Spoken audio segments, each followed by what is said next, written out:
tutorial is going to cover parameters. Before we begin, make sure you have Java and the Java JDK downloaded on your computer. You can run java-version in your terminal to check. Also, make sure that you have IntelliJ downloaded on your computer. So some vocab first. The caller is the method calling another method, and a parameter is a value passed to a method by its caller. So in the last tutorial about static methods, the caller was the main method whenever it called the print egg method. And there were no parameters because nothing was being passed from the caller to print egg. Okay, so the purpose of parameters, like methods, is to reduce redundancy in the code. They're a way to customize what is being done inside a method so you don't have to write a new method for every version of the code. So creating a method with a parameter. It's public static void method name, but instead of doing an empty parentheses afterwards, you put the type, so int, double, boolean, char, and then a parameter name, which is again camel case. So you do stuff with a parameter, for example, printing it out. So in this case, you can do system.out.println, the parameter was, and then the parameter name. And like I said, this blue type can be any type. And this parameter name has to match this parameter name exactly. If they don't match exactly, you'll get compile errors. And then this is calling a method with a parameter. So we're in the main method again, just like we have a main method for every program we write. And here's an example of using a variable for a parameter. So I created type x value. So it could be int x equals 4, boolean x equals false, any of those types of things. And then method name x. And this x doesn't have to match the parameter name that you used whenever you were creating your method. So I could have parameter name here, and then I can pass it a variable named anything I want.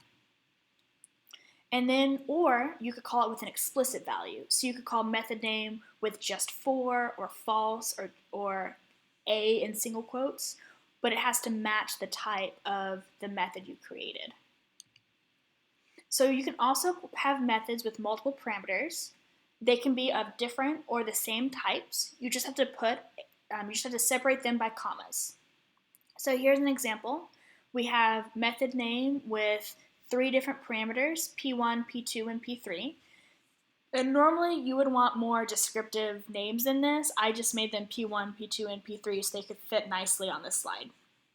And then you can do stuff with those 3 parameters. So scope. So scope is the context within which a variable can be accessed. Variables can only be accessed within the pair of braces that they are defined in. So variables defined in the main can only be accessed within methods if they are passed as parameters. And any variables defined within methods can only be used within those methods. So here's some common errors. Calling a method that needs parameters without them, or calling a method with the wrong parameter type. So if there is supposed to be an int parameter and you pass it a double, you'll get a compile error. If there's supposed to be an int parameter and you don't pass any parameter at all, you'll also get an error. So keep in mind about primitive types as parameters, and primitive types are int, double, boolean, char, float, any of those that we talked about in the types and variables tutorial. So value semantics. When a primitive variable is passed as a parameter, its value is copied. So modifying the parameter will not affect the variable passed in. So if I pass in int x to a method that has a value of 4, and then inside my method I multiply it by 2, the variable in my main method will still be 4, and the copy of it in my method will be 8. So that's how it works. Method overloading.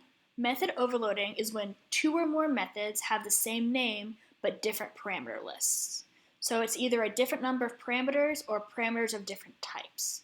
And here's an example. We have method name with type parameter name. And then we have a parameter name, not parameter.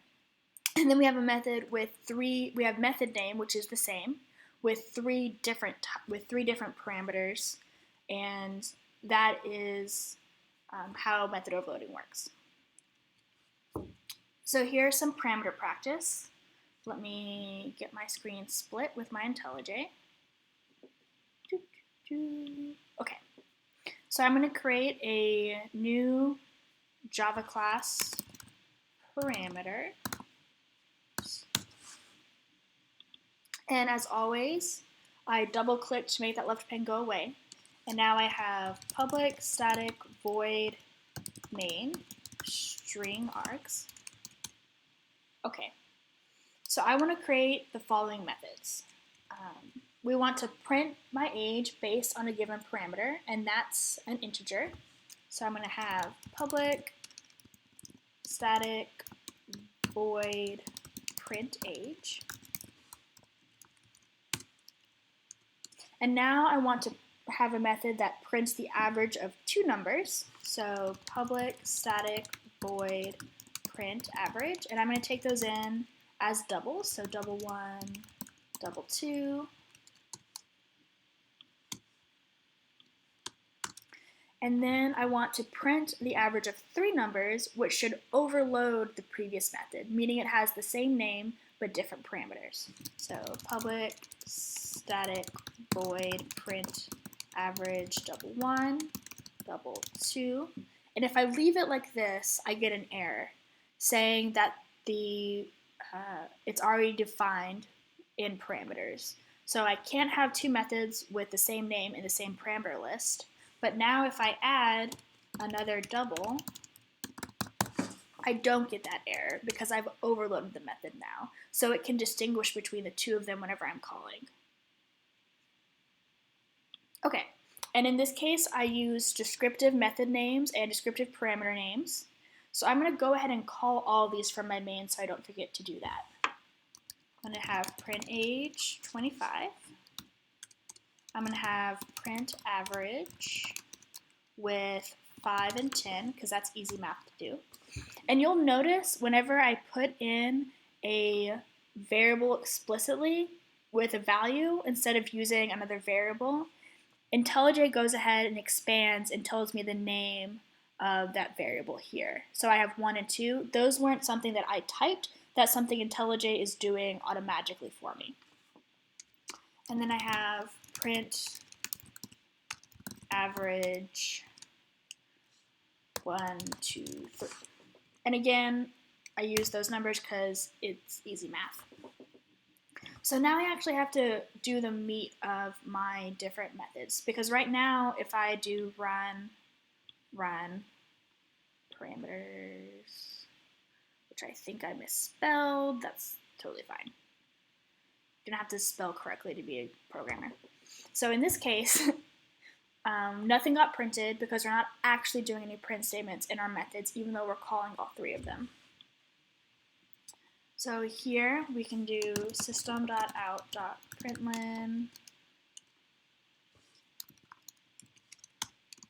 I am plus age years old. And here we want to print an average, so I'm going to create double average equals 1 plus 2 divided by 2. And now I'm going to system.out.println average in quotes plus average. And again, if I don't have this space between the colon and the open parentheses, my average would just be butted right up against it. So I went ahead and put that space so that wouldn't happen. And now I want the average of three different numbers. So double average is going to be 1 plus 2 plus 3 divided by 3. And now I'm going to just do this same print statement. Okay, great. So now my age is 25, my average is 7.5, and then an average of 2, which is great. And I got 2.0 here because average is a double, and that is one of the ways that we denote it's a double whenever it's being printed. Okay, great. That's it. I hope that was helpful.